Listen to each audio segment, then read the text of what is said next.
Julia Barreto, inaming naging emosyonal sa pag-propose ni Gerald Anderson.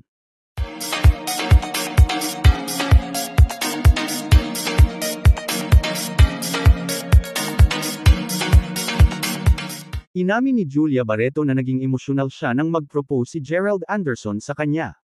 Ayon sa aktres, hindi niya inaasahan ang proposal kaya't labis ang kanyang pagkabigla at saya. Habang ikinukwento ang karanasan, napangiti at napaluha si Julia sa harap ng media. Sinabi niyang ramdam na ramdam niya ang pagmamahal ni Gerald sa sandaling iyon. Ayon pa sa kanya, isa ito sa pinakamatamis na alaalang babaunan niya habang buhay. Hindi niya raw napigil ang lumuha habang sinasabi ang matamis na yes.